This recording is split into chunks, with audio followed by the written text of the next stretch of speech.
कौवी दाना लेने निकले हुए थे कि उन्हें रात हो जाती है। रात के अंधेरे में कौवा और कौवी अपना रास्ता भूल जाते हैं और उड़ते उड़ते गलत दिशा में चले जाते हैं।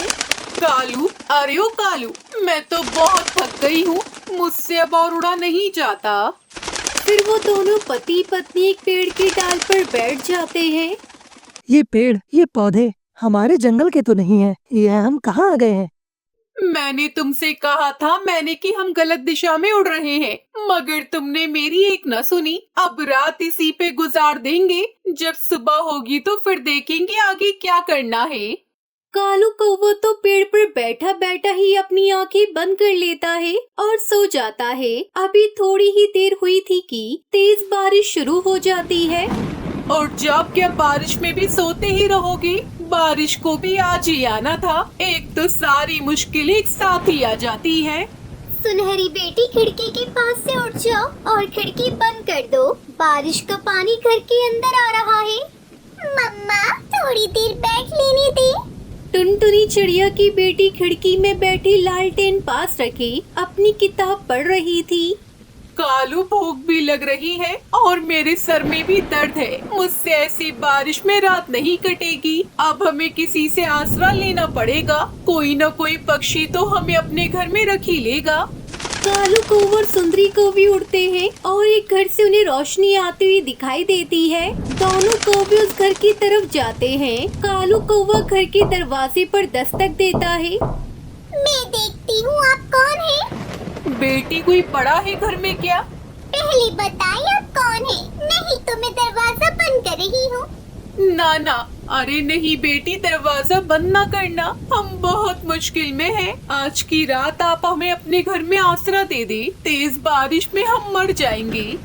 मगर हम आपको जानते ही नहीं हैं, आप अजनबी हैं हमारे लिए। आवाज सुनकर टुनटुनी चिड़िया भी बाहर आ जाती है। आप दोनों कहाँ से आए हैं? हम सागर वाले जंगल से आए हैं। सागर वाले जंगल? वहाँ तो मेरी माँ रहती है। अरे आइए आइए, आप अंदर आ जाइए।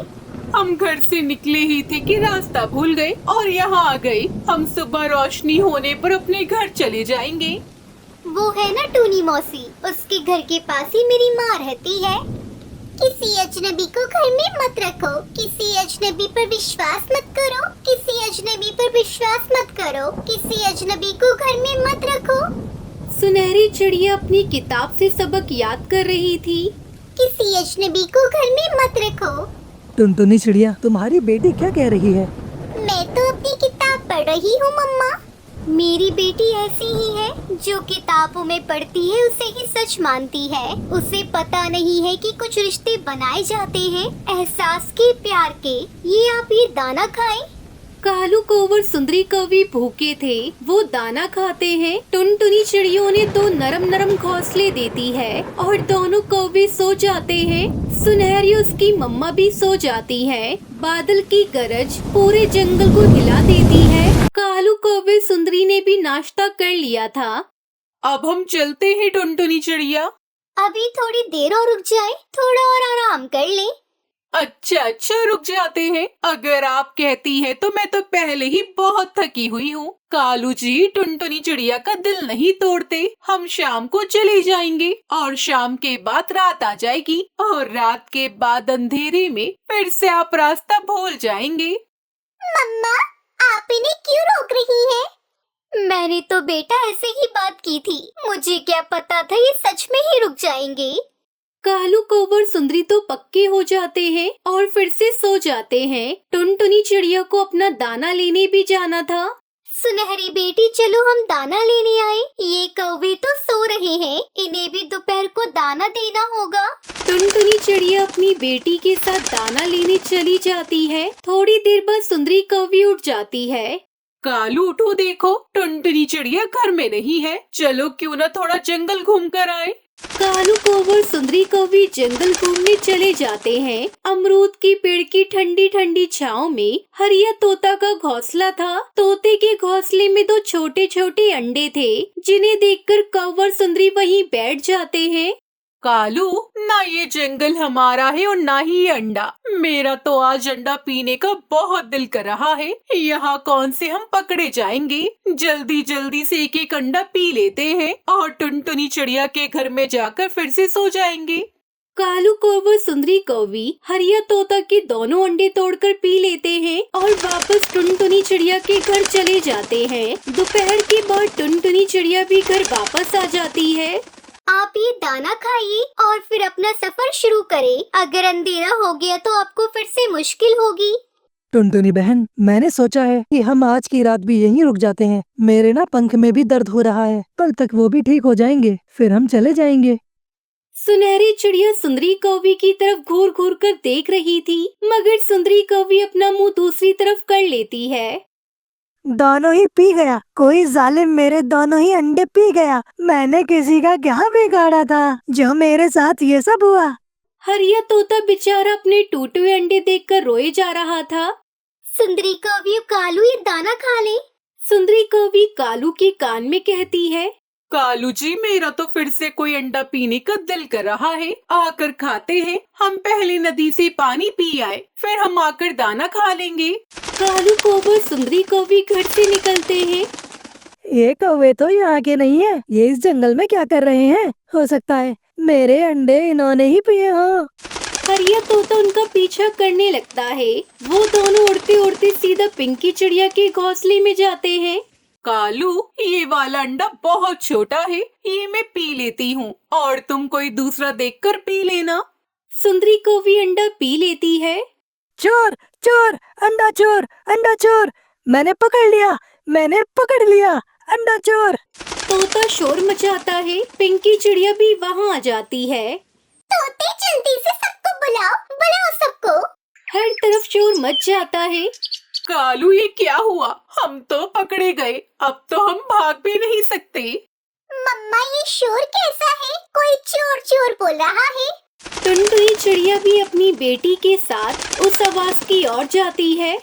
मारो इन्हें, मारो इन्हें, मारो। पक्षी तो आते ही कौवे को मारने लगते हैं। तुम दोनों ऐसा भी कर सकते हो? एहसान फरामोश, हमारे जंगल में आकर हमारे ही घर से दाना खाकर और हमारे ही अंडे पी रही हो। मुझे तो ये दोनों शक्ल से ही बुरे लगते थे। टुनटुनी मुझे बचा लो, मैं फिर कभी यहाँ नहीं आऊँगा, हमें जाने दो। फिर सारे पक्षी मार मार कर उन दोनों पति पत्नी के पंख तोड़ देते हैं। मम्मा, मेरी किताब में सच ही लिखा हुआ था, किसी अजनबी पर विश्वास मत करें। उन अंडे चोर कौवे को उनके किए की सजा मिल जाती है और टुनटुनी चिड़िया अपनी बेटी सुनहरी के साथ खुशी खुशी रहने लगती है। एक गांव में टुनटुनी अपनी माँ के साथ रहा करती थी। टुनटुनी के पिता के देहांत के बाद उसकी माँ ने अकेले ही टुनटुनी का पालन पोषण किया था। टुनटुनी बहुत ही समझदार चिड़िया थी। वो हमेशा अपनी माँ के साथ कामों में उनकी मदद किया करती थी और ऐसे ही समय के साथ साथ टुनटुनी बड़ी हो जाती है और कॉलेज जाने लगती है। लेकिन कॉलेज में उसे गाँव के एक बहुत बड़े सेठ कड़कनाथ सेठ के बेटे कालू से प्यार हो जाता है, क्योंकि कालू एक बहुत ही अच्छे स्वभाव का पक्षी था। लेकिन कालू के माता पिता पैसा होने की वजह से बहुत ही घमंडी थे। वो सिर्फ अपने जैसे पक्षियों से ही बातचीत किया करते थे। ऐसे ही एक दिन कॉलेज खत्म होने के बाद कालू टुनटुनी से कहता है, टुनटुनी, अब तो हमारे कॉलेज की पढ़ाई भी खत्म हो चुकी है, तो मैं तुमसे कैसे मिल पाऊंगा। इसलिए मुझे लगता है कि अब हम दोनों को शादी कर लेनी चाहिए, फिर तुम हमेशा मेरे साथ रहोगी। ये तुम कैसी बातें कर रही हो कालू? कॉलेज तक तो ठीक था, लेकिन शादी? तुम्हें तो पता ही ना हम कितनी गरीब हैं और मेरी माँ ने कितनी कठिनाइयों से मुझे यहाँ तक पढ़ाया है। लेकिन तुम इस गांव के सेठ के बेटे हो, हम लोगों का कोई मेल नहीं। तो क्या हुआ टुनटुनी, मैंने तुमसे प्यार तुम्हारे अच्छे स्वभाव और सच्चे मन को देख के किया था। इसलिए मैं आज ही अपने पिताजी से इस बारे में बात करूंगा और वो तुम्हारे घर जाकर तुम्हारी माँ से हम दोनों की शादी की बात करेंगे। लेकिन कालू, मेरी माँ ने मेरी शादी के लिए बहुत कम पैसे इकट्ठे किए हैं और तुम्हारे माता पिता तो तुम्हारी शादी बड़े ही धूमधाम से करना चाहते होंगे, तो ऐसे में मेरी माँ इतने सारे पैसे कहाँ से लेकर आएंगी? टुनटुनी, तुम उसकी चिंता मत करो, मैं अपने माता पिता से इस बारे में जरूर बात करूंगा, बस तुम शादी के लिए तैयार रहना। इतना बोलकर कालू अपने घर आकर अपने माता पिता से कहता है, माँ पिताजी, मुझे आपसे कुछ बात करनी है। पिताजी, मेरी एक दोस्त है टुनटुनी, मैं उससे बहुत प्यार करता हूँ और उसी से शादी करना चाहता हूँ। ये तुम क्या बकवास कर रहे हो? अरे उस चिड़िया की माँ तो पक्षियों के घरों में साफ सफाई का काम करती है और तुम ऐसे परिवार में रिश्ता जोड़ने की बात कर रहे हो? अरे वो लोग हमारे बराबर में खड़े होने लायक नहीं है। पिताजी, पक्षी की पहचान उसके काम से नहीं बल्कि अच्छे स्वभाव की वजह से होती है, और टुनटुनी उसकी माँ इस मामले में हमसे कई गुना ऊपर है। इसलिए मैंने फैसला कर लिया है कि मैं शादी करूंगा तो टुनटुनी से ही करूंगा। उसी समय कालू की माँ सुंदरी कहती है, अरे कालू बेटा, ये तुम कैसी बातें कर रहे हो अपने पिताजी से? अरे उन्होंने जो भी कहा है वो गलत तो नहीं है। अरे हमारी समाज में कितनी इज्जत है, अगर ऐसे में हम उन लोगों से रिश्ता जोड़ते हैं तो क्या वो तुम्हारी शादी में तुम्हारी और तुम्हारी दुल्हन की एंट्री ग्रैंड करवा पाएंगे? और हमारे मेहमानों की खातिरदारी वो कैसे करेंगे? बिल्कुल सही कहा सुंदरी ने। अगर वो लोग हमारी इन शर्तों को मानने के लिए तैयार हो जाएंगे तो हमें शादी से कोई एतराज नहीं है, क्योंकि तुम मेरे इकलौते बेटे हो, इसलिए तुम्हारी खुशी में ही मेरी खुशी है। अगले दिन कालू के माता पिता टुनटुनी के घर उसकी माँ से बात करने जाते हैं। अरे सेठ जी, आप लोग यहाँ? मुझ गरीब की कुटिया में कोई काम था क्या? तुमने बिल्कुल सही कहा टुनी, हम यहाँ तुम्हारी बेटी का हाथ मांगने आए हैं, क्योंकि हमारा बेटा कालू तुम्हारी बेटी को बहुत पसंद करता है और हम अपनी बेटी की कोई भी बात टाल नहीं सकते हैं, इसलिए हम यहाँ पर उन दोनों की शादी की बात करने आए हैं।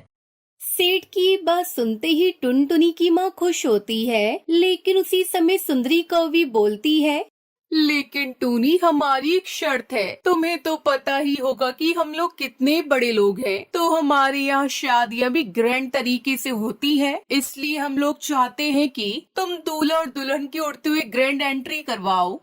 ये सुनकर टूनी परेशान हो जाती है, लेकिन वो कहती है, आप लोग बिल्कुल भी चिंता मत कीजिए, शादी में किसी तरह की कोई कमी नहीं होगी। आप लोग जैसा चाहते हैं मैं बिल्कुल वैसा ही इंतजाम करवाऊंगी। इतना सुनकर कालू के माता पिता वहाँ से चले जाते हैं।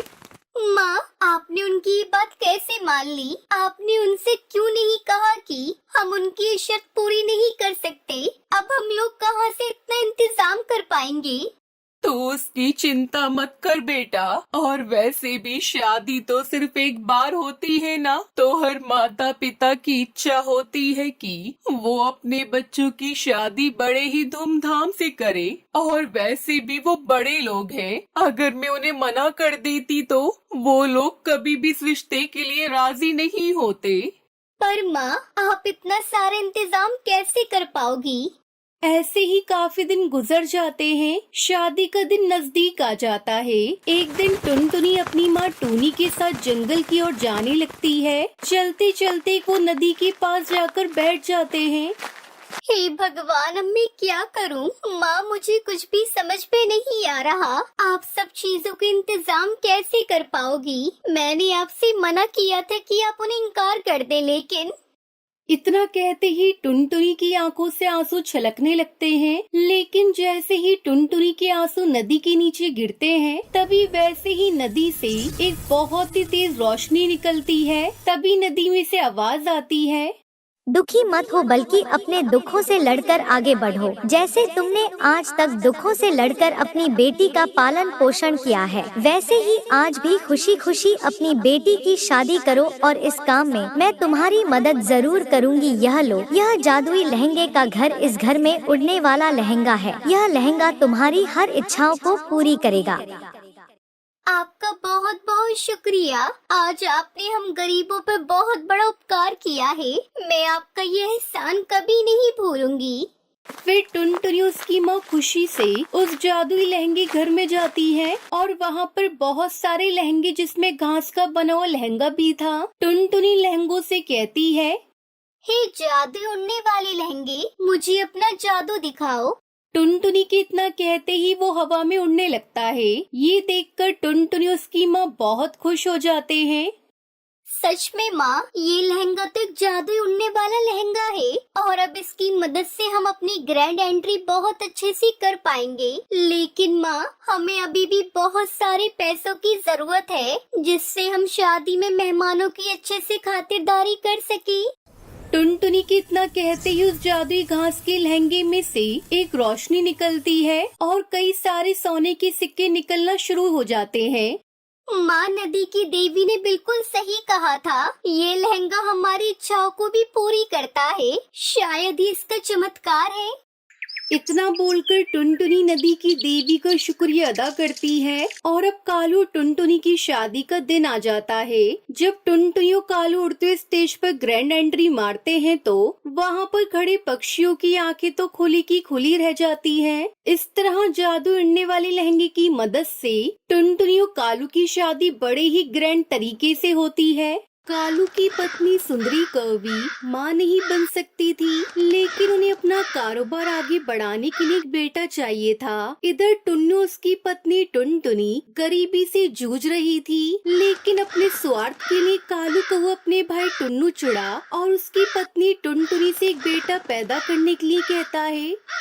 टुन्नू, तुम्हें तो पता है सुंदरी माँ नहीं बन सकती, लेकिन मुझे अपना कारोबार आगे बढ़ाने के लिए एक बेटा चाहिए। इसलिए तुम मेरे बेटे को जन्म दो, तुम्हारा पूरा खर्चा मैं उठाऊंगा। लेकिन एक बात याद रखना, हमें सिर्फ बेटा ही चाहिए। अगर बेटी हुई तो मैं उसे मार दूंगा, समझे?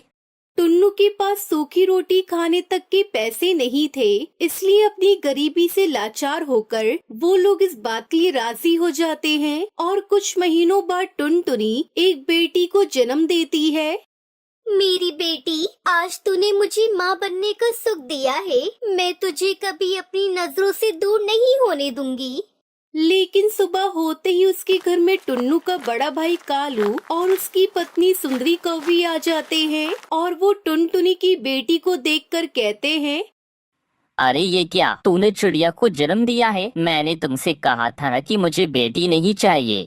अरे मैंने तो आपसे पहले ही कहा था, ये टुनटुनी हमारे किसी काम की नहीं है। अरे अब हम क्या करें इस बच्ची का? मैंने तो तुझसे बेटा मांगा था ना। भैया, बेटा और बेटी तो ऊपर वाले के हाथ में होता है, भला हम इसमें क्या कर सकते हैं। इसलिए अब हमारी बच्ची को हमें दे दीजिए, हम इसका अच्छे से पालन पोषण करेंगे। क्या कहा तूने? तू पालन पोषण करेगी इस बच्ची का? अरे अगर तुम दोनों इस बच्ची का पालन पोषण करोगे तो मेरे पैसों का क्या होगा? इस बच्ची के तो मैंने तुझे पैसे दिए हैं, इसलिए इस बच्ची के साथ क्या करना है वो मैं तय करूँगा। इतना बोलकर कालू टुनटुनी के हाथ से बच्ची को छीन लेता है। मैं आपके आगे हाथ जोड़ती हूँ, आप मेरी बच्ची को मत मारिए। सुंदरी, तुम इन दोनों को संभालो, मैं तब तक इस बच्ची को ठिकाने लगा कर आता हूँ। इतना बोलकर कालू उस बच्ची को अपने पुराने सेब के बगीचे में ले जाकर दफना देता है। कालू एक बहुत ही दुष्ट कौवा था और उसके पैसों की धौंस के आगे टुनटुनी और टुन्नू की बिल्कुल नहीं चलती थी, इसलिए उन्होंने जबरदस्ती टुनटुनी को फिर से बच्चा पैदा करने के लिए मजबूर किया। लेकिन इस बार भी टुनटुनी एक बेटी को ही जन्म देती है और कालू फिर से उस बच्ची को अपने उसी सेब के बगीचे में दफना देता है जहाँ उसने पहली बच्ची को दफनाया था। और इस तरह टुनटुनी 3 बच्चियों को जन्म देती है और कालू तीनों को ही सेब के बगीचे में दफना देता है। फिर कालू सुंदरी टुन्नू टुनटुनी को अपने घर से बाहर निकाल देते हैं। सेब के बगीचे के ही आसपास एक बहुत बड़ा तालाब था, इसलिए टुनटुनी और टुन्नू उस तालाब के पास जाकर बैठ जाते हैं। टुनटुनी, मैंने कभी नहीं सोचा था कि मेरा खुद का बड़ा भाई मेरे साथ ऐसा करेगा। सही कह रही हूँ जी, आजकल तो पैसों के लिए भाई भाई एक दूसरे की जान ले लेते हैं। फिर तो उन्होंने हमें सिर्फ घर से निकाला है, लेकिन अब हम लोग कहाँ जाएंगे, क्या खाएंगे? फिर वो दोनों बगीचे के पास ही अपना घोंसला बना लेते हैं। कालू कौवे ने जिन बच्चियों को सेब के बगीचे में दफनाया था वो लोग अभी तक मरे नहीं थे, क्योंकि जमीन के अंदर का तापमान अच्छा था और मिट्टी गीली थी, जिस वजह से उन बच्चियों को पीने का पानी मिल रहा था और वो बच्चियां जिंदा थी। और आज उन लोगों ने अपने माता पिता की सारी बातें सुन ली। आज हमारी वजह से हमारे माता पिता कितने दुखी हैं। उनके पास खाने के लिए कुछ नहीं है। उस दुष्ट कालू कौवे की पत्नी को हमें सबक सिखाना होगा, क्योंकि आज उनकी वजह से हमारे माता पिता इतने दुखी हैं और उन्होंने हमें ही यहाँ पर दफना दिया।